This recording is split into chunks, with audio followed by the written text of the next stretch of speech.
मुकाबला देख रहे हैं आप, आपके साथ मैं हूं प्राची पाराशर। आज राहुल गांधी और बीजेपी दोनों ने प्रेस कॉन्फ्रेंस की। दोनों तरफ से 23 और 24 के चुनावों की बात भी हुई, लेकिन दोनों में अंतर साफ है। बीजेपी की तरफ से पूरा पेपर वर्क किया गया था, लाइन क्लियर है, नेता क्लियर है, फॉर्मूला क्लियर है। आज पार्टी का अध्यक्ष भी फाइनल हो गया। तो दूसरी तरफ राहुल गांधी ने 23 और 24 की कोई बात नहीं की। ईवीएम पर थोड़ा बहुत बोले, घूम फिर कर फिर आरएसएस संघ नफरत पर आ गए। सवाल वरुण गांधी के कांग्रेस में आने की संभावनाओं पर पूछा गया। राहुल गांधी ने गला काटने और गले लगाने की बात कर दी। उन्होंने कहा कि वरुण गांधी को भाई होने के नाते गले लगा सकता हूं, लेकिन उन्होंने जिस विचारधारा को चुना था उसके दफ्तर में जाने से पहले अपनी गर्दन कटा लूंगा। साफ है कि 2023 में 9 राज्यों की चुनावी लड़ाई को लेकर दोनों पार्टियां किस पायदान पर खड़ी हुई हैं। मोदी 23 विजय के लिए 24 की महाविजय का प्लान तैयार कर रहे हैं और राहुल गांधी अभी विचारधारा का अलग जगा रहे हैं। जाहिर है बीजेपी इन चुनावों को माइक्रो मैनेजमेंट के जरिए booth booth, seat seat, voter voter करके लड़ना चाहती है और कांग्रेस इन चुनावों को विचारधारा का विजन देकर लड़ना चाहती है। तो क्या हिमाचल और गुजरात की ही तरह 9 राज्यों के चुनाव में भी राहुल गांधी की कोई दिलचस्पी नहीं है?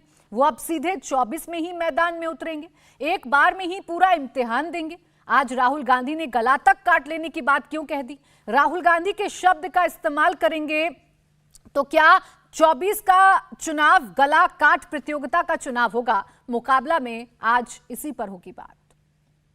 मेरी विचारधारा उनकी विचारधारा से नहीं मिलती है। मेरी विचारधारा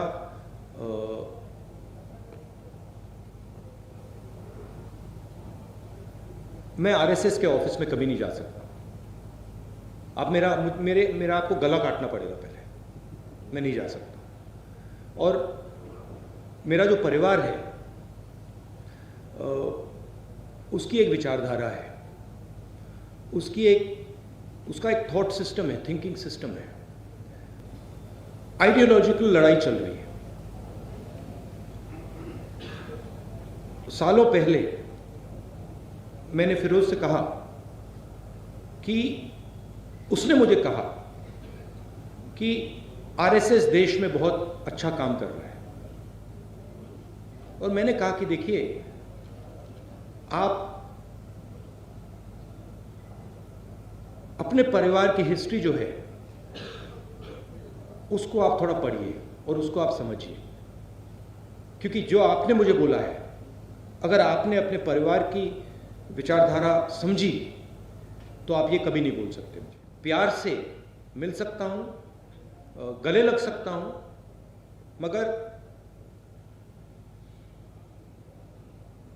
उस विचारधारा को मैं एक्सेप्ट नहीं कर सकता, कर नहीं सकता, इम्पॉसिबल है। They will divide the country, they will spread hatred in the country. हम नफरत के बाजार में मोहब्बत की दुकान खोलते जाएंगे।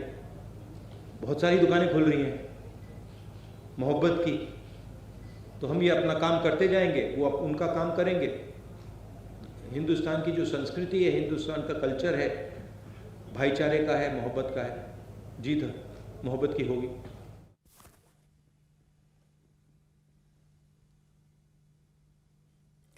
तो आज दोनों दलों ने प्रेस कॉन्फ्रेंस की है। बीजेपी अपना विजन बता चुकी है, तो वहीं राहुल गांधी विचारधारा की बात करते हुए नजर आ रहे हैं। इसी पर चर्चा करने के लिए हमारे साथ खास मेहमान जुड़ेंगे। फिलहाल हमारे साथ कांग्रेस के प्रवक्ता अतुल लोढ़े पाटिल जी हैं और वारिस पठान प्रवक्ता AIMIM हमारे साथ हैं। आप दोनों का बहुत स्वागत है। अतुल जी, मैं आपसे शुरुआत कर रही हूं। अब जो एक सबसे बड़ा सवाल पूछा जा रहा है वो ये कि एक तरफ बीजेपी है जो 23 की तैयारी में लग चुकी है, 23 से आगे 24 में क्या होना है इसको लेकर भी मंथन शुरू हो गया है। एक तरफ आप हैं जो अभी भी मोहब्बत नफरत की बात कर रहे हैं, यानी कंफ्यूजन दूसरी साइड नजर आ रहा है। चुनावों से क्या कोई मतलब नहीं रह गया है कांग्रेस का? ऐसा है प्राची जी, कांग्रेस जो दल है उसे आप समझने की कोशिश नहीं कर रहे, या तो फिर बीजेपी की तरफ से जो नैरेटिव गढ़ा जा रहा है उसे आगे लेके जा रहे हैं। हाथ से हाथ जोड़ो अभियान हमारा ये बूथ से लेके, मंडल से लेके, ब्लॉक से लेकर, जिला से लेकर, राज्य से लेकर केंद्र तक सब जगह चलने वाला है और हर घर तक कांग्रेस का कार्यकर्ता पहुंचेगा, हर बूथ जो है वो खड़ा होगा। और चार्जशीट जो है इसके साथ मोदी सरकार ने जो 8 साल में जो किया है वो जनता तक ले जाने का कार्यक्रम अगर आपको दिखता नहीं है, तो मैं आज आपको बता रहा हूं कि ये तैयारी तो पहले से हो गई थी। हमने देश के सामने एक और लोकतांत्रिक दल होने का परिमाण दिया है, और उसमें हमने एक चुनाव लिया, बूथ में चुनाव हुए, ब्लॉक में चुनाव हुए, जिला पंचायत, जिला स्तर पे चुनाव हुए, राज्य स्तर पे चुनाव हुए, और हमने राष्ट्र स्तर पे चुनाव करके खड़गे जी जो है, वो सम्मानित खड़गे जी हमारे अभी राष्ट्र के एआईसीसी के अध्यक्ष बने हैं। यहाँ तो अध्यक्ष हुआ पता ही नहीं चला, लेकिन मीडिया में उसकी चर्चा नहीं हुई है कि ये कौन से लोकतांत्रिक पार्टी की बात करते हैं और ये कैसे चुनाव हुआ है। आज उनको एक्सटेंशन मिल गया है, तो वो जो है वो सुनते हैं, जो मोदी जी चाहते हैं, जो अमित शाह जी चाहते हैं, सुनते वो है। तो वास्तविकता में अध्यक्ष तो मोदी जी और शाह जी है, नड्डा जी तो केवल एक मूर्ति है, शोभा की मूर्ति, जो शोभा की मूर्ति रखी गई है वहां पर। तो ये वास्तविकता जो है, दो पार्टी के बीच का अंतर वो साफ साफ दिखाई देगा कि एक पार्टी जो है वो डिक्टेटरशिप पे चल रही है, दूसरी पार्टी जो है वो अपना लोकतांत्रिक दायरा जो है वो बढ़ाते जा रही है, लोकतंत्र जो है लोगों तक लेके जा रही है। दूसरी बात इश्यूज की भी आती है प्राची जी, इश्यूज की आती है। लोगों ने हमको छत्तीसगढ़ में चुन कर दिया, राजस्थान में चुन कर दिया है, हिमाचल में चुन कर दिया है, 3 जगह हमारी सरकार है, और हमने एक वायदा किया, इसके पहले भी हमारी पंजाब में थी, कर्नाटक में थी, मध्य प्रदेश में थी, महाराष्ट्र में थी।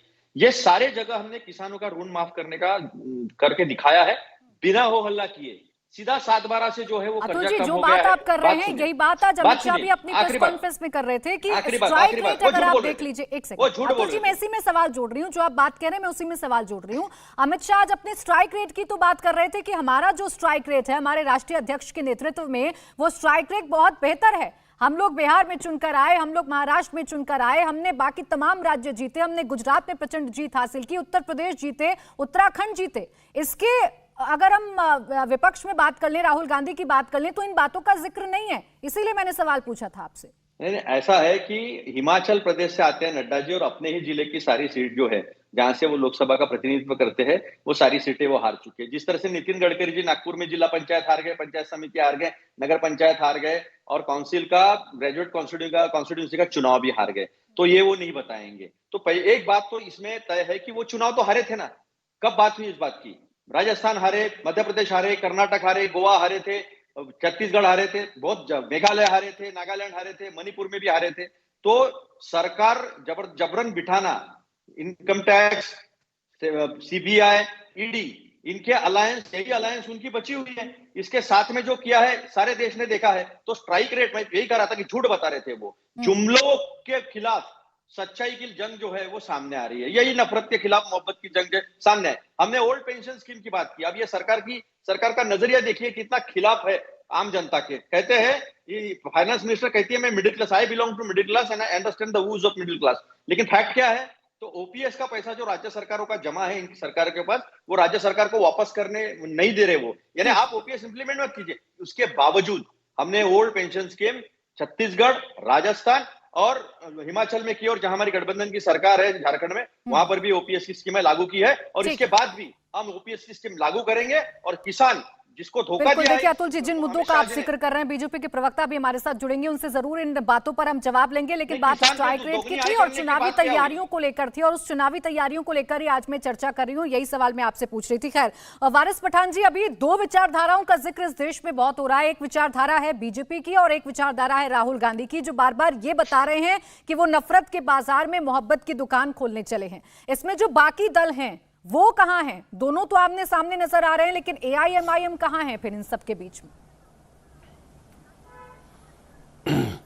ये प्राची जी, देखिए हमारे लिए तो चाहे बीजेपी हो चाहे कांग्रेस हो, दोनों भी एक ही है, एक ही सिक्के के 2 पहलू हैं। अब आप देख लीजिए, बीजेपी ने तो अपना जो 2024 का मैनिफेस्टो था वो पूरी तरह से जाहिर कर ही दिया है ना। उनके मैनिफेस्टो में क्या है? अमित शाह साहब ने क्या कहा कि हम राम मंदिर का इनॉग्रेशन करेंगे, यानी उनका मेन मुद्दा हो गया मंदिर। कर्नाटका में जहाँ चुनाव होने जाने वाले हैं, वहाँ पर उनके जो कर्नाटका के बीजेपी के लीडर है, उन्होंने क्या कहा, हम इस वक्त पब्लिक के पास जाएंगे वोट मांगने लव जिहाद के नाम पे। हम डेवलपमेंट, विकास, रास्ते, सीवरेज, इसकी कोई बात नहीं करेंगे, लव जिहाद के नाम पे हम वोट मांगेंगे और बीजेपी को लव जिहाद के नाम पे वोट मिलेगा, ऐसा उन्होंने कहा। तीसरा जहाँ पे चुनाव है मध्य प्रदेश के अंदर, वहाँ पर उन्हीं की जो सांसद है प्रज्ञा ठाकुर, प्रज्ञा ठाकुर ने क्या कहा, छुरी चाकू तेज करके रखिए, दुश्मनों की गर्दन काटने में काम आएगा।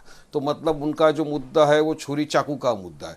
तो अब ये मंदिर, लव जिहाद, छुरी चाकू, हिंदुत्व, इन्हीं एजेंडों के ऊपर बीजेपी चुनाव लड़ेगी। तो क्या देश का हर एक नागरिक ये पूछना चाहता है कि बीजेपी इन्हीं मुद्दों पे लड़ेगी या कभी विकास की बात करेगी? जो मोदी ने वादे किए थे 8 साढ़े 8 साल हो गए, वो तो एक भी वादा पूरा नहीं किया। वादे तो थे 15 लाख रुपया आपके अकाउंट में आएगा, नहीं आया। वादा तो था कि 2 करोड़ युवाओं को रोजगार मिल जाएगा, रोजगार तो नहीं मिला। अब पेट्रोल डीजल गैस के दाम जो आसमान को छू रहे हैं उनको नीचे लाना था, तो इकोनॉमी तो स्टेबलाइज नहीं हुई अब तक। डॉलर के बनिस्बत रुपया गिरता जा रहा है, तो उसके बारे में क्या करेंगे, वो भी कुछ जवाब नहीं देते वो लोग। दूसरा इंटरनल सिक्योरिटी का मामला है, वहां भी मोदी खामोश है। सबसे बड़ा आज की तारीख में देश को जो खतरा है वो चीन से है। चीन हमारे अंदर घुसता चला आ रहा है। ये तो हमारे बहादुर जवानों की मैं दाद दूंगा, तारीफ करूंगा, जिन्होंने तवांग में उनको मार मार के दौड़ाया, भगाया। मगर मोदी जी फिर भी खामोश रहे। चीन का नाम लेने से डरते हैं, ना लाल आंख दिखाते हैं, ना 56 इंच का सीना दिखाने की उनमें ताकत है। तो अब ये मुद्दों से भी ध्यान भटका दिया लोगों का, तो बीजेपी ने अपने चुनावी मुद्दे जाहिर कर दिए। अब दूसरी जगह कांग्रेस है, कांग्रेस में राहुल गांधी चल रहे हैं।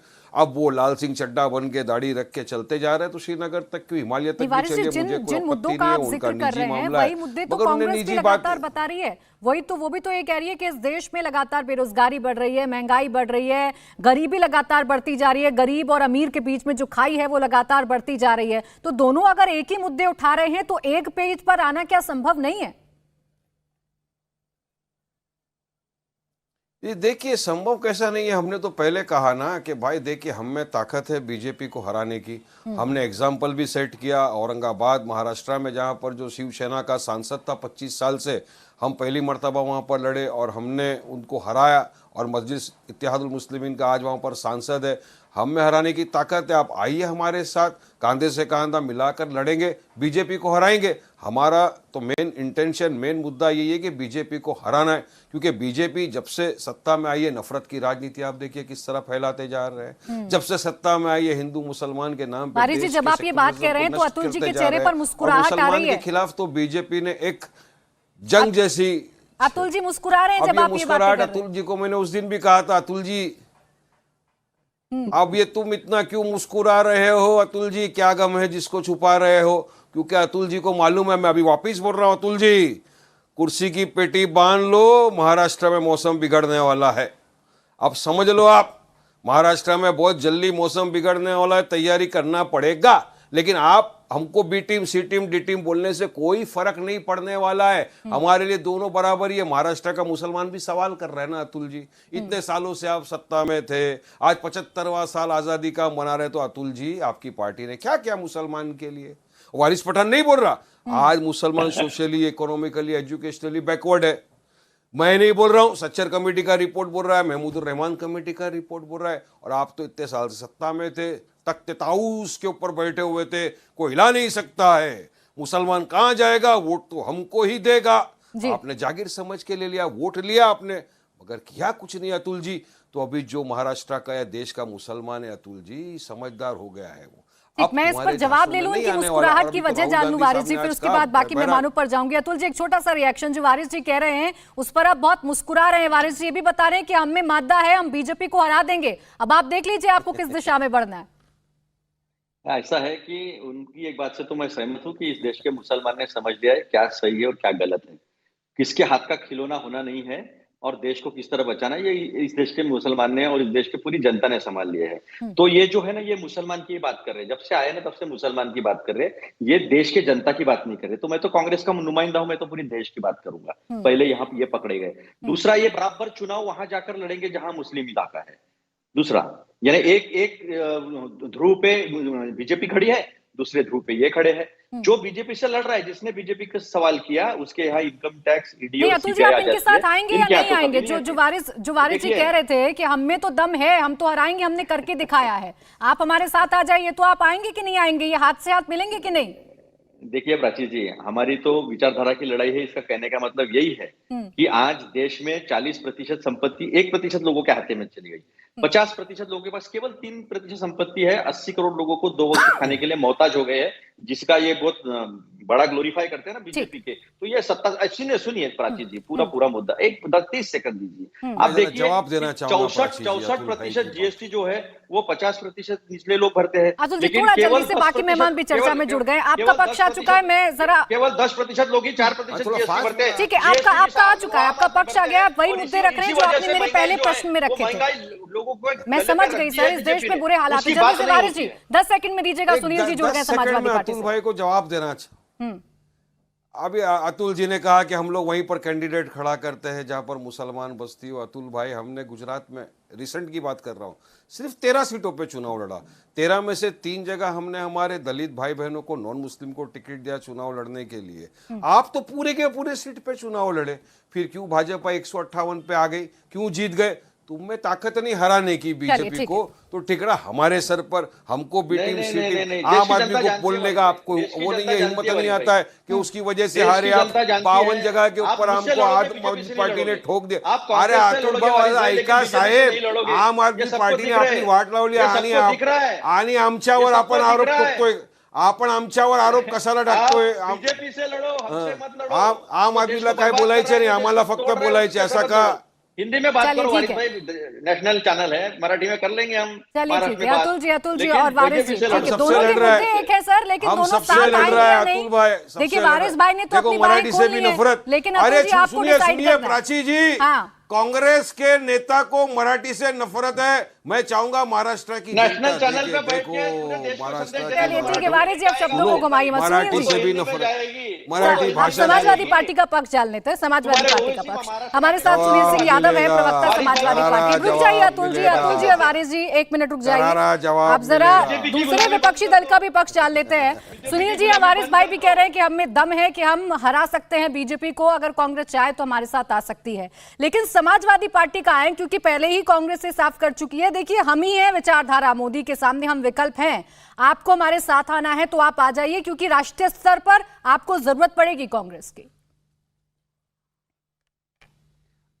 देखिए प्राची जी, मुझे लगता है जो आपने कहा है ये बात तो कांग्रेस नहीं कह सकती और ना ही कांग्रेस ने कहा है। हालांकि कांग्रेस ने ये जरूर कहा कि समाजवादी पार्टी का प्रभाव दूसरे राज्यों में कम है। हम केवल एक बात कह रहे हैं, ये देखिए इसमें कोई बुराई नहीं है इस बात को मानने में कि जब लोकसभा का चुनाव होगा तो या तो कांग्रेस विकल्प है भारतीय जनता पार्टी का, या फिर सभी छोटे छोटे जो क्षेत्रीय दल हैं वो एक होकर के आए और तीसरा मोर्चा बनाएं और उस तीसरे मोर्चे की मदद कांग्रेस करे।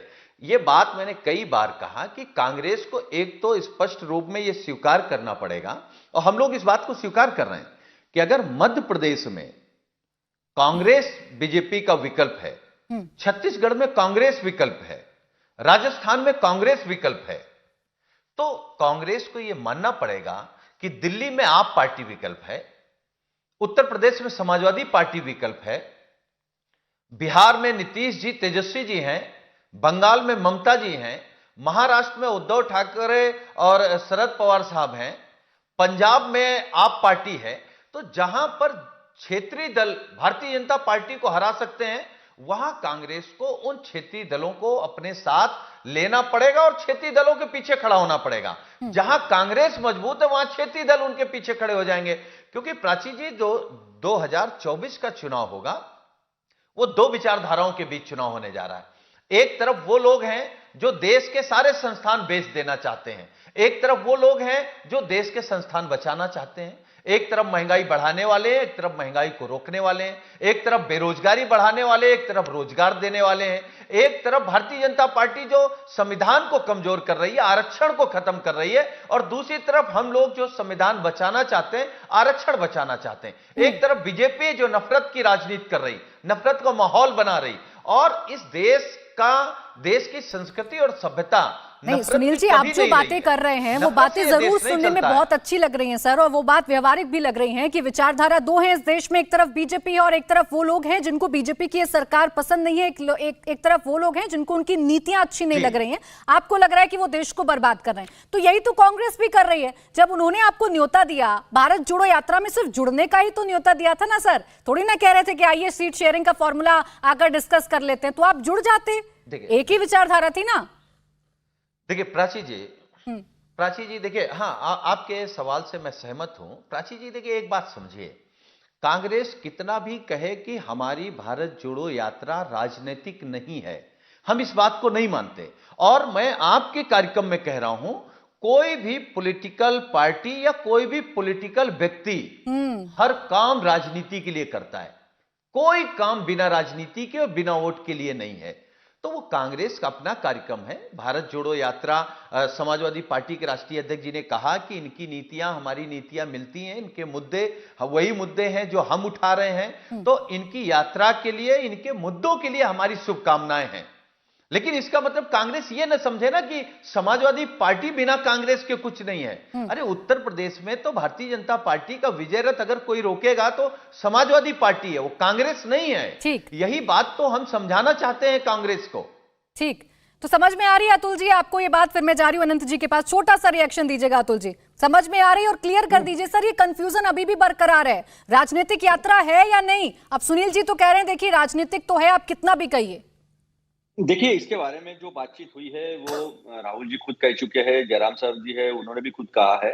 लेकिन जिस तरह से सुनील जी बात कर रहे हैं, तो ये सामंजस्य तो है ना कि पैन इंडिया एग्जिस्टेंस जो है वो कांग्रेस का है, कांग्रेस का अस्तित्व हर जगह है। तो इन सबको लेकर चलना कांग्रेस की जिम्मेदारी, और कांग्रेस जिम्मेदारी से चल रही है ना साथ में। अगर जिम्मेदारी नहीं होती तो सबको न्योता नहीं मिलता, अगर जिम्मेदारी नहीं होती तो सबसे बात नहीं होती है। लेकिन अगर कुछ लोग, मैं कुछ लोगों की बात कर रहा हूँ, कुछ लोग अगर उनके खाने के दांत और दिखाने के दांत अलग होंगे तो वो भी जनता के सामने लाना पड़ेगा, क्योंकि ये जो लड़ाई है ये देश बचाने की, देश का लोकतंत्र बचाने की और देश का संविधान बचाने की है, जिसमें जो जो ईमानदारी से जुड़ेगा उसको कांग्रेस साथ में लेकर 2024 में जो है, ठीक है अनंत जी, ये जो सरकार है जो देश को बेच रही है उसे बाहर करेगी सत्ता। अनंत जी, अगर सब कुछ ठीक चल रहा है जैसा कि अभी अतुल जी कह रहे हैं कि देखिए हमारी सबकी विचारधारा एक जैसी है, आने वाले वक्त में ये पता चल जाएगा कि मोदी वर्सेस ऑल है या नहीं है, लेकिन फिलहाल आज की जो तस्वीर है, आज की जो पिक्चर है वो ये कह रही है कि एक तरफ अमित शाह प्रेस कॉन्फ्रेंस कर रहे हैं और बता रहे हैं कि उनका स्ट्राइक रेट क्या है, आने वाले वक्त में उनका विजन क्या है। एक तरफ राहुल गांधी ने भी प्रेस कॉन्फ्रेंस की जिसमें वो ईवीएम पर बोले और वही बात आरएसएस पर हमला बोला और बताया कि देखिए मेरा गला भी काट दीजिएगा तो भी मैं उनके दफ्तर तक नहीं जाऊंगा। तो क्या समझ में आता है इस बड़े पिक्चर से? नहीं, मुझे तो आपके चैनल पर जो आपके यहाँ जो बातचीत हो रही है उसी से समझ में आ रहा है। सुनील जी ने बड़ी अच्छी बात कही, उन्होंने कहा कि एक तीसरा मोर्चा बनना चाहिए। तो आप ही के शो में इस बात का संकेत मिल गया कि कांग्रेस के पीछे समाजवादी पार्टी, वारिस भाई की पार्टी, ये सब लोग एक साथ मिलकर नहीं लड़ेंगे। अब 3 मोर्चे बनेंगे, 4 मोर्चे बनेंगे, 5 मोर्चे बनेंगे, ये आने वाला समय बताएगा। लेकिन इतना तय है कि बीजेपी के सामने इस समय विपक्ष की जो महत्वाकांक्षा है, विपक्षी दलों के नेताओं की, प्रधानमंत्री कौन बनेगा, ये बहुत अच्छी बात सुनील सिंह जी ने कही कि जो जहां मजबूत है वो वहां उस तरह से प्रयास करे। लेकिन उत्तर प्रदेश में बहन मायावती का क्या होगा, पश्चिम बंगाल में वामपंथी दलों का क्या होगा, अन्य इस तरह से देखेंगे तो हर जगह तेलंगाना राष्ट्रीय समिति जो थी अब वो भारत राष्ट्रीय समिति हो गई, उनकी अपनी महत्वाकांक्षा है। आम आदमी पार्टी राष्ट्रीय दल बन गया, उनकी अपनी महत्वाकांक्षा है। तो जो महत्वाकांक्षाओं की टकराहट है वो विपक्षी एकता के लिए सबसे बड़ी चुनौती है। और मुझे लगता है कि ऐसा मैं बार बार कहता हूं कि कोई हरकिशन सिंह सुरजीत भी नहीं है जो इस महत्वाकांक्षा को एक साथ लेकर एक चैनलाइज करते हुए कोई विपक्ष की धुरी बना दे।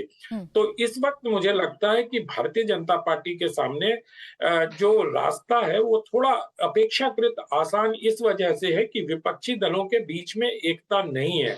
अभी 23 दलों को बुलाया गया है भारत जोड़ो यात्रा के समापन जब जम्मू कश्मीर में होगा, तो उसमें देखने वाली बात होगी कि कितने दल वहां पहुंचते हैं आमंत्रित दलों में, उससे भी कुछ संकेत मिलेगा। और अभी जो मैं महत्वाकांक्षा की बात कर रहा हूं उसमें अगर आप देखें तो ममता बनर्जी के बारे में अभी अमर्त्य सेन जी ने कहा कि वो पीएम मटेरियल हैं और वो पीएम बनना चाहती हैं, उनको मतलब वो पीएम बनने लायक हैं।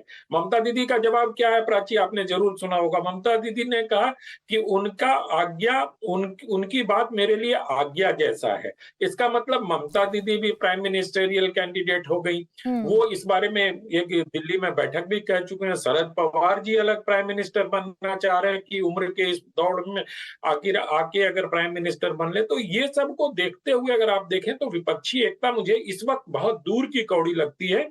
और संभव नहीं है कि विपक्ष एक हो जाए, क्योंकि महत्वाकांक्षाओं को त्यागना राजनीति में बहुत मुश्किल और कठिन कार्य होता है। अगर ये सब अपने महत्वाकांक्षाओं को छोड़ दें, आप देखिए सब लोग अलग अलग तरीके से महंगाई की, बेरोजगारी की और आदि आदि बातें करते रहते हैं, लेकिन जब एक होने की बात आती है तो सबकी महत्वाकांक्षा इन महंगाई और ये बेरोजगारी सबके और जो अपने तमाम अलग अलग तरह की तर्क समझ में आते हैं अनंत जी। सब बात एक ही मुद्दे के करेंगे, लेकिन साथ आने में क्यों परहेज है, हालांकि बड़ा सवाल, इस पर चर्चा करेंगे। वारिस जी, जो बात अभी ब्रेक पर जाने से पहले अनंत जी कर रहे थे, वो बात ये है कि एक तरफ कांग्रेस है जो उन्हीं मुद्दों की बात कर रही है जिनकी बात शायद आप भी कर रहे हैं, जिनकी बात सुनील जी भी कर रहे हैं, जिनकी बात तमाम जो विपक्षी दल हैं वो कर रहे हैं, लेकिन फिर भी एक कोई मोर्चा बनता हुआ नजर नहीं आ रहा है। ऐसे में जो तीसरे मोर्चे की एक आवाज सुनाई दे रही है, उसमें अब एआईएमआईएम की क्या रोल हो सकता है? क्योंकि कांग्रेस तो आपको अभी भी वोट कटवा बता रही है, बी टीम बता रही है।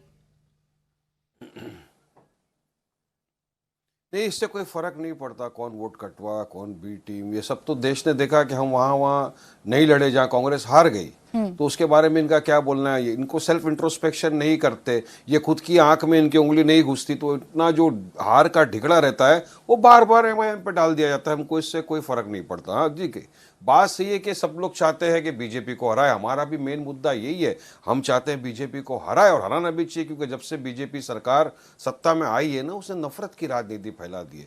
संविधान का हर रोज गला घोटा जा रहा है, और ये आरएसएस के आइडियोलॉजी वाले लोग हैं, हिंदुत्व का राज बनाना चाहते हैं देश के अंदर। मगर हराने के लिए तरीके चाहिए। तरीका ये डेवलपमेंट, विकास की सबको बात करना पड़ेगा ना। अगर आप इसी तरह बस चलते रहेंगे तो लोग गाना गाते रहेंगे, जीवन चलने का नाम, चलते रहो सुबह शाम। सर नहीं, आप कुछ क्या बोलते हो वो सोचिए समझिए फिर बोलिए। और हमने गलत नहीं कहा, हमने कहा कि पहले जैसा वक्त था वो वक्त नहीं है। आज आइए, बराबरी की बात होगी, हम बैठे हैं, हमारे साथ आओ, कांधे से कांधा मिलाओ, मिल के हराएंगे बीजेपी को। बीजेपी को हराना कोई बड़ी बात नहीं है। अब देखिए 2024 के चुनाव की तैयारी तो कर रहे हैं, मगर उसके पहले 23 में भी काफी राज्यों में चुनाव है। अगर मेरी गलती नहीं हो रही तो मैं बताना चाहूंगा, शायद मध्य प्रदेश में भी है, तेलंगाना में है, उसके बाद राजस्थान के अंदर। तो यहाँ के भी जो चुनाव के जो इंपॉर्टेंस है उसको आपको देखना पड़ेगा कि यहाँ पर कुछ राज्य के अंदर कांग्रेस है, कहीं पर बीजेपी, तो किस तरह से टैकल करना। लेकिन इसी तरह से अगर आप करते रहोगे तो कुछ नहीं होगा।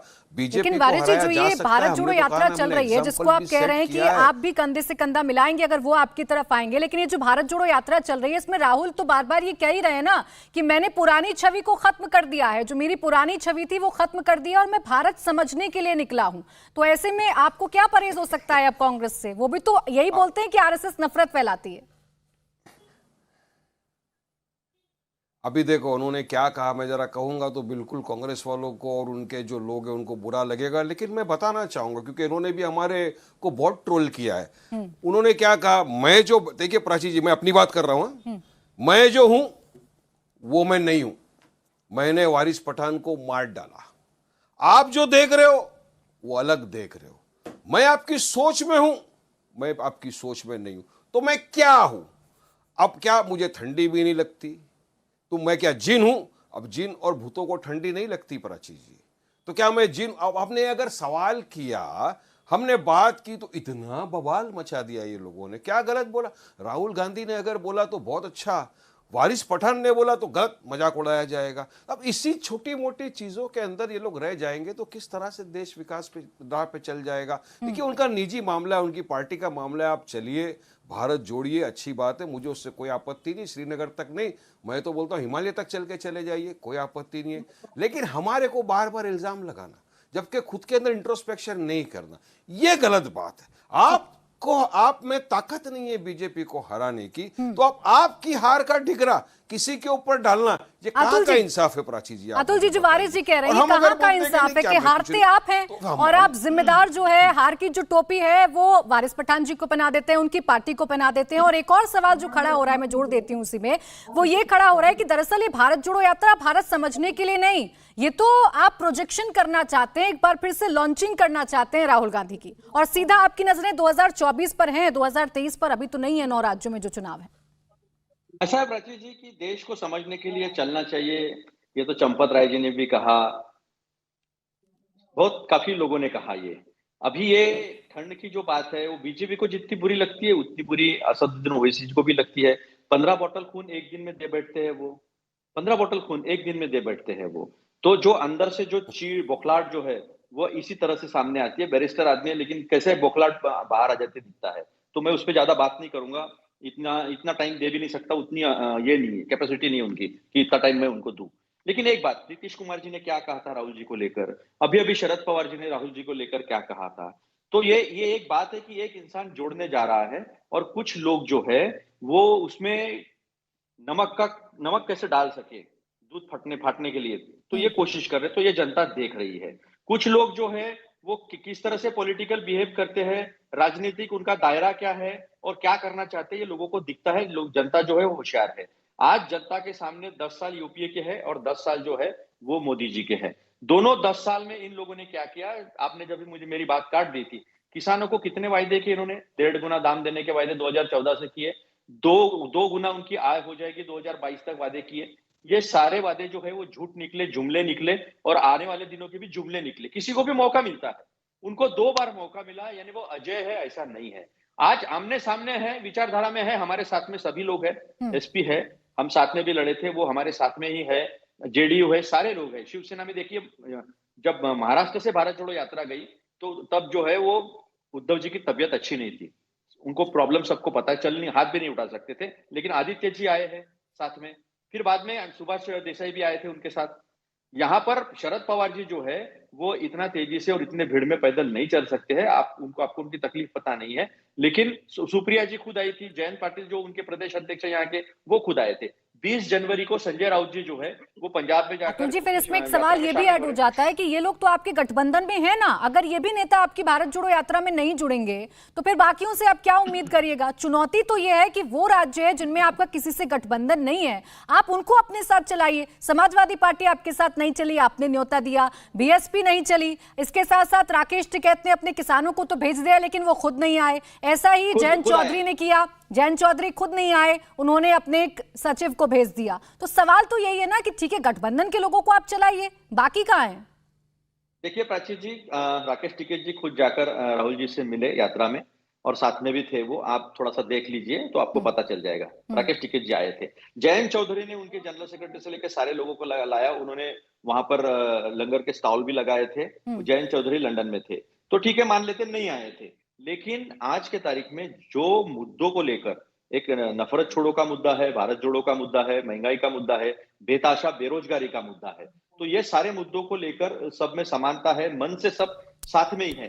जैसा बात आएगी तो बात बन भी जाएगी, क्योंकि सबने ये मान लिया है कि पैन इंडिया एग्जिस्टेंस जो है वो कांग्रेस का है। सुनील जी मान लिया है क्या ये? चलिए सर, इस बात का मैं वो ले लेती हूँ।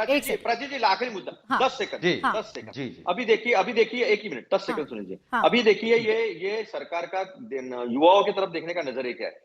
2 साल कोविड में यूपीएससी का एग्जाम नहीं हुआ, 2 साल बढ़ाकर मांग रहे, अटेम्प्ट है उनके पास, अटेम्प्ट देने का मौका नहीं मिला, 2 साल बढ़ाकर मांग रहे, ये सरकार उनको पीठ दिखा रही है। यही महाराष्ट्र में भी हो रहा है। तो हर जगह जो है, हर तबका जो खड़े रहे 10 साल इनके साथ, ठीक है, तो जी मैं समझ गई, आप यही मुद्दे उठा रहे हैं सर, ये मुद्दे आप शुरुआत से बता रहे हैं। सुनील जी, क्या मान लिया है आप लोगों ने कि पैन इंडिया कांग्रेस ही है और कांग्रेस का साथ आप लोगों को देना पड़ेगा? देखिए, एक बात प्राची जी, आप कितनी बार पूछेंगे, हमने आपके कार्यक्रम में स्वीकार किया कि भाई जब देश का चुनाव होगा तो भारतीय जनता पार्टी का विकल्प तो कांग्रेस है। अब ये कांग्रेस की जिम्मेदारी है कि जो समांतर विचारधारा के लोग हैं, जो संविधान बचाना चाहते हैं, जो किसान की बात करते हैं, जो पिछड़े दलित के आरक्षण को बचाना चाहते हैं, जो चाहते हैं कि इस देश में हिंदू, मुसलमान, सिख, ईसाई सब आपस में मिलकर रहते थे, वो भारत बनाना, जो पिछले 8-9 सालों में देश का ताना बाना बिगाड़ा गया है। अमीर और अमीर हो गया, गरीब और गरीब हो गया, और सिर्फ इस देश को अगर कुछ मिला है तो जुमले, झूठे सपने, झूठे वादे, इनसे देश परेशान है। अच्छा, हम कह रहे हैं किसी भी समाज का व्यक्ति हो, अगर उसका बेटा या बेटी बेरोजगार है तो क्या उसको तकलीफ नहीं है? जो गृहिणी हैं, गैस के दाम आसमान छू रहे हैं, उन्हें तकलीफ नहीं है?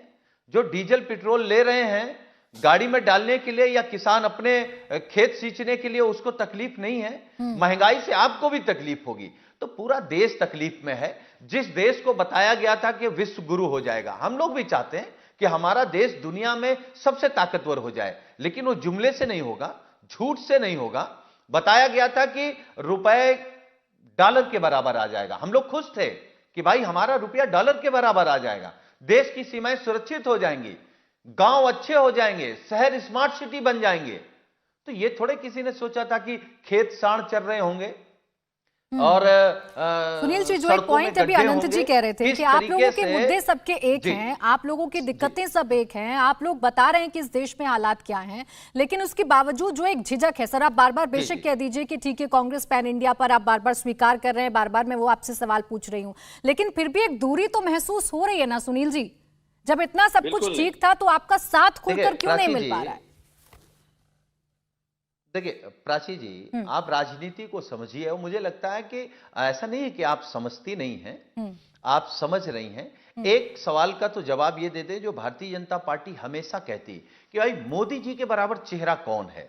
हम कह रहे हैं कि भाई मोदी जी के खिलाफ देश के मुद्दे हैं और जो देश के मुद्दे हैं वो मोदी जी से बहुत बड़े हैं, तो उन मुद्दों से मोदी जी हार जाएंगे, एक। और दूसरी बात, मैं फिर आपके कार्यक्रम में कह रहा हूं, 2024 में यह जरूरी नहीं है कि बीजेपी का प्रधानमंत्री बने या कांग्रेस का प्रधानमंत्री बने।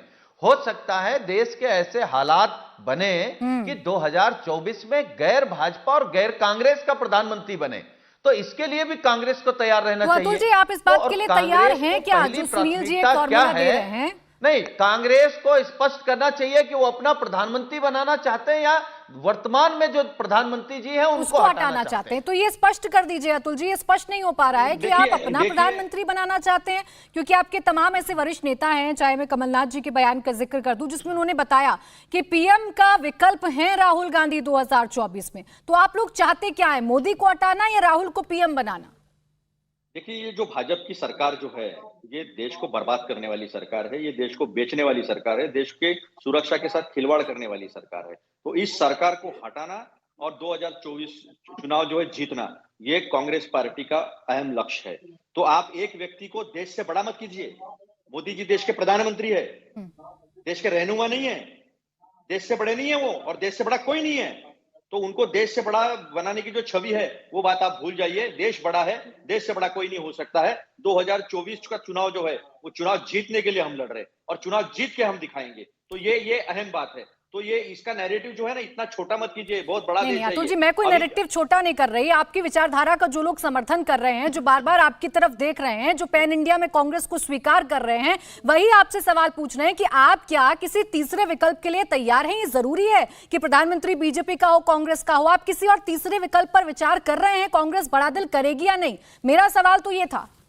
प्राची जी, कांग्रेस ने तो हर वक्त अपना बड़ा दिल दिखाया है। सबसे बड़ी अहम बात यह है कि जो हमको चुनाव जीतने के लिए लड़ना है, तो हम ऐसे जीत जाएंगे नहीं, हम थोड़ा सा जीत जाएंगे नहीं, हम सब मिलके जीत जाएंगे, ऐसा नहीं है। हमको जीतना ही है इस देश के लिए, इस देश के भविष्य, इस देश के युवा के, इस देश के किसान के, इस देश के महिलाओं की सुरक्षा के, इस देश के भविष्य के लिए हमें लड़ना है। और हमें जीतने के लिए लड़ना है। हमें हाफ हार्टेड लड़ाई नहीं लड़नी है, हमें जीतने के लिए लड़ाई लड़नी है, पूरी ताकत से लड़ाई लड़नी है। तो ये तीसरा विकल्प, दूसरा विकल्प, इसका सवाल ही कहां आता है? हम जीतेंगे, हम लड़ेंगे और हम जीतेंगे और पूरे ताकत से जीतेंगे। ठीक है अतुल जी, मैं आप बात को सर घुमा गए, आपने उस बात का जवाब नहीं दिया जो सुनील जी, नहीं आपने घुमाया है सर इस बात को। मैं तो तीसरे विकल्प की बात कर रही थी। आप जब जीतेंगे तो आगे क्या नेतृत्व कौन देगा, मैं तो उसको लेकर सवाल पूछ रही थी। सुनील जी भी वेट कर रहे थे आपके इस जवाब का कि आप बड़ा दिल दिखाएंगे कि नहीं दिखाएंगे अतुल जी। खैर वारिस जी,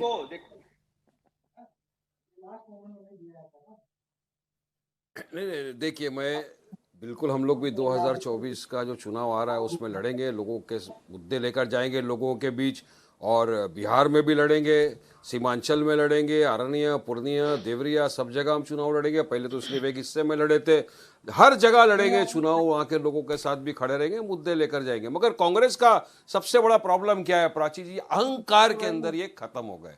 इनका जो अहंकार है ना, ये सबसे खतरनाक चीज है। अभी हम उनको बी टीम सी टीम बना देते हैं, किसी को भी कुछ बोलते हैं, जबकि इन्हीं के लोग, सैकड़ों इनके मंत्री जो थे, बड़े बड़े ओहदेदार, लीडर, इनके सब ने वोट लिया सेक्युलरिज्म के नाम पे, सत्ता की कुर्सी हासिल कर लिए, और उसके बाद क्या हुआ? सब छोड़ के चले गए भाजपा के अंदर। मैं नाम नहीं गिनाना चाहूंगा, नाम गिनने जाऊंगा तो मेरे पास तो एक लंबी फहरिस्त है। बराबर है ना लोंडे साहब? वोट लिया सबने सेक्युलरिज्म के नाम पे, कुर्सी पे आके सत्ता हासिल कर लिया, और उसके बाद सब 1 बाय 1 छोड़ के चले गए बीजेपी में। तो क्या ये पब्लिक भूल जाएगी इस बात को कि आप वोट लेते हो हमारा और बीजेपी में चले जाते हो, तो पब्लिक उससे बेहतर तो डायरेक्ट बीजेपी को देगा वो। ये पब्लिक याद रखेगी। और पहले कोई विकल्प नहीं था प्राची जी देश के लोगों के सामने। हमारी पार्टी अभी अभी आई है, आज एक विकल्प के तौर पे हम लोग उभर रहे हैं और लोग हमारे साथ आएंगे। असद ओवैसी साहब को लोग देख रहे हैं, सिर्फ मुसलमानों का नेता नहीं, एक माइनॉरिटी की आवाज, दलितों की आवाज, ट्राइबल, पिछड़ा वर्ग, शेड्यूल कास्ट, शेड्यूल ट्राइब की आवाज बन के उनके हक के लिए लड़ता हुआ अगर कोई वाकई लेकिन वारिस जी, आप इस देश की हालात सुधारेंगे कैसे? अगर हाथ में सत्ता नहीं होगी, पावर नहीं होगी, आपके पास राइट्स नहीं होंगे, तो आप देश के हालात सुधारेंगे कैसे? और इसके लिए आपको भी तो साथी की जरूरत पड़ेगी ना, ये तो पूछ रही थी मैं। अरे अकेला ही चला था मैं, जानी पे रहा, मगर लोग बढ़ते गए, लोग मिलते गए, कारवां बढ़ता गया। प्राची जी, भाजपा भी एक जमाने में सिर्फ 2 थी ना, 2। हम लोग भी 2 है अभी। एक असद ओवैसी साहब है, औरंगाबाद में इम्तियाज जलील साहब है। तो कुछ भी हो सकता है, सियासत है। आज 365 में भाजपा चले गई तो हम लोगों को भी आगे पब्लिक मोहब्बत से, दुआओं से नवाजेगी। ठीक है, तो आगे बढ़ेंगे, काम करेंगे और काम करते रहेंगे। हार जीत अल्लाह के हाथ में है प्राची जी। आज हारे हैं, कल जीतेंगे, मगर लोगों के बीच में रहेंगे, जुमलेबाजी नहीं करेंगे, काम करते रहेंगे। हार के जीतने वाले कोई बाजीगर कहते हैं, याद रखना लुंडे जी। ठीक है, आज कल जीतेंगे, पब्लिक हमारा साथ देगी। और वाकई में दिया है ना हमको, बिहार में भी, महाराष्ट्र में, हर जगह पब्लिक ने समर्थन दिया है, आगे भी देंगे। क्या अतुल जी कुछ ऐड कर रहे थे? फिर मैं आनंद जी के पास जाऊं। मैं तो बीजेपी के खिलाफ बोल रहा हूँ, आप तो मुंह नहीं खोलते। ये तो खुद ही जो है ना एक्सपोज कर रहे खुद ही को और बता रहे हैं कि ये बीजेपी को जितवाने के लिए लड़ने वाले हैं, और यही हमको लोगों के बीच में लाना है। और ये अपने आप खुद ही बता रहे हैं कैसा नहीं इनको बीजेपी के खिलाफ, कैसा बीजेपी को जितवाना है। कैसा जितवाएंगे? अरे हम तो हरा रहे हैं उनको, हम ही तो लड़ रहे हैं उनके खिलाफ, हम ही तो बोल रहे हैं उनके खिलाफ, हम ही तो बोल रहे हैं उनके खिलाफ। कौन बोल रहा है उनके खिलाफ, बताइए ना। कौन जा रहा है गले मिलने, कौन जा रहा है मोदी को गले मिलने पार्लियामेंट में? हम गए थे। जो जगह के नाम आप बता रहे हैं वहीं से पता चल रहा है कि बीजेपी की सुपारी लेकर बात कर रहे हैं आप। ठीक, वारिस जी, मुझे बताने की जरूरत ही नहीं है। छोड़िए अनंत जी, जो बातें अभी सुनील जी कह रहे हैं, जो बातें अतुल जी कह रहे हैं, जो बातें वारिस जी कह रहे हैं, देखिए बातें एक जैसी नजर आ रही है, लेकिन इसके बावजूद ये जो मुट्ठी है ये बंद होती हुई नजर नहीं आ रही है। एक सवाल जो सुनील जी की तरफ से उठा कि क्या कांग्रेस बड़ा दिल दिखा देगी? कोई तीसरा विकल्प भी हो सकता है कि गैर बीजेपी और गैर कांग्रेस का भी कोई प्रधानमंत्री बन सकता है? इस पे अतुल जी बड़ी ही शालीनता के साथ मुस्कुराकर जीत का आश्वासन देकर निकल गए, तो क्या ये कंफ्यूजन तो भारी नहीं पड़ सकती है? आपने बहुत अच्छा, लेकिन आपके प्रश्न का उत्तर दूं उसके पहले बोल दूं कि वारिस पठान जी जब संजीदगी से बात करते हैं तो कितने अच्छे लगते हैं और कितनी अच्छी अच्छी बातें करते हैं। अगर ये गुस्सा छोड़ दे तो इनको लोग ज्यादा सुनेंगे। मतलब बिन मांगे सलाह दे रहा हूँ वारिस भाई आपको, आप बहुत अच्छा बोल रहे हैं इस वक्त।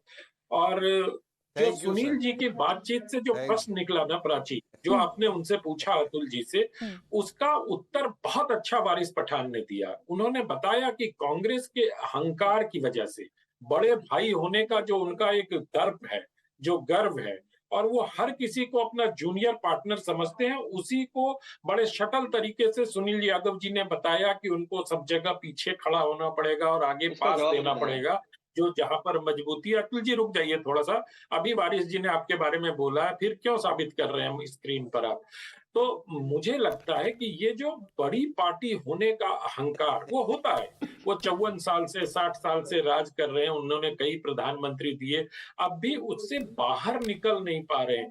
तो उसको हकीकत जब तक कांग्रेस पार्टी नहीं समझेगी, अब यार राहुल जी कह रहे हैं कि उन्होंने पिछले वाले को मार दिया है, तो हो सकता है उन्होंने भारत की हकीकत का पता चल गया हो और बहुत अच्छे से राजनीति करने का प्रयास करते दिखे। लेकिन जिस बंद मुट्ठी के बंद होने की बात आप प्राची कर रही हैं, वो मुझे नजर हाल फिलहाल तो नहीं लग रहा। और जिस तरह से विपक्ष बिखरा हुआ है और जिस तरह से अब तेलंगाना में अलग, आंध्र प्रदेश में अलग, तमिलनाडु में अलग, केरल में अलग, और जो इन 4 राज्य बड़े राज्य हैं जिसमें 93 सीटों में 87 सीटों पर बीजेपी है इस वक्त, मध्य प्रदेश, छत्तीसगढ़, कर्नाटक और राजस्थान।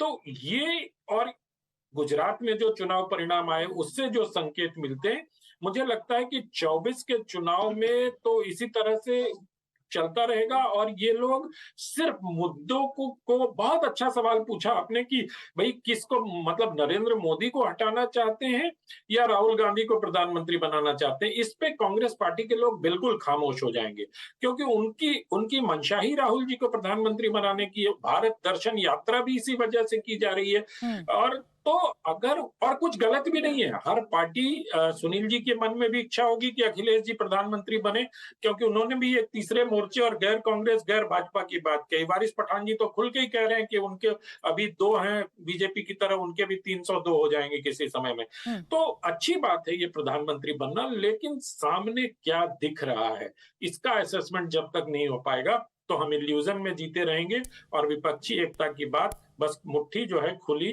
की खुली रह जाए।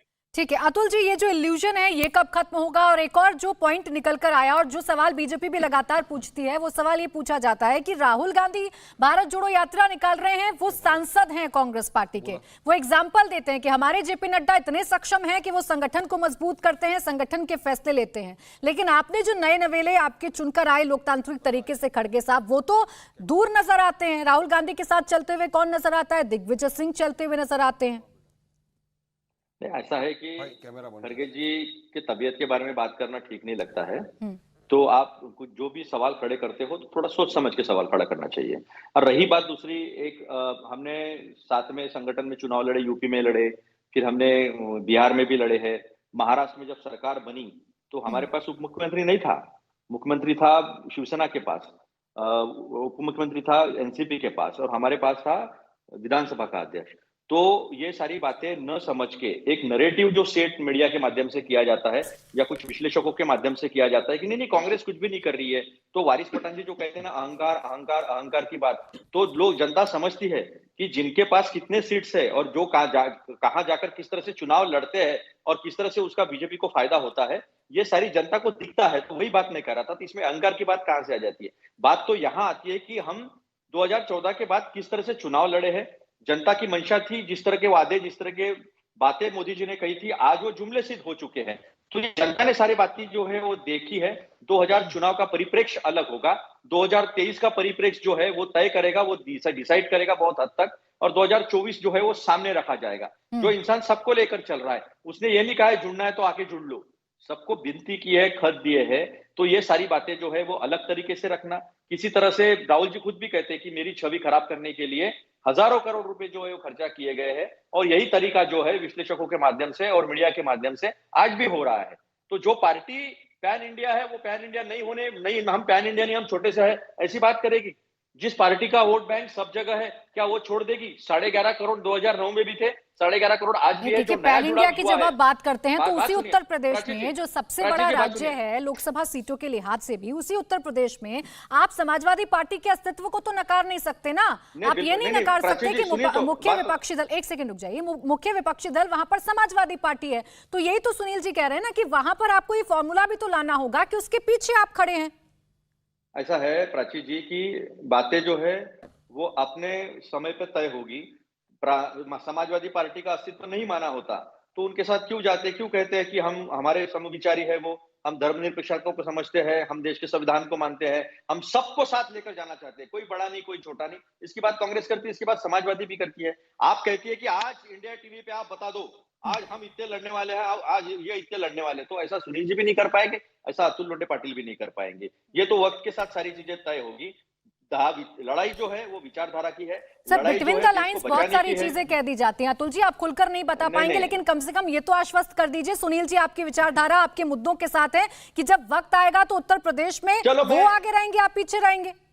चलो मैं ये कह देता हूं कि सुनील जी की पार्टी और मेरी पार्टी दोनों मिलकर 2024 का चुनाव ताकत से जीतेंगे और मेजोरिटी से जीतेंगे हम। ये मोर्चा, वो मोर्चा, तीसरा मोर्चा, चौथा मोर्चा, इसका सवाल ही नहीं रखेंगे हम लोग। ठीक है सर, क्योंकि जनता के सामने जुमला क्या है और सच क्या है आ गया, उदाहरण के साथ आ गया। ठीक है, बहुत शुक्रिया आप सभी का हमारे साथ आज की चर्चा में जुड़ने के लिए। इंडिया टीवी हर वक्त हर जगह डाउनलोड करने के लिए सर्च करें India TV news Google play store या ऐप स्टोर पर।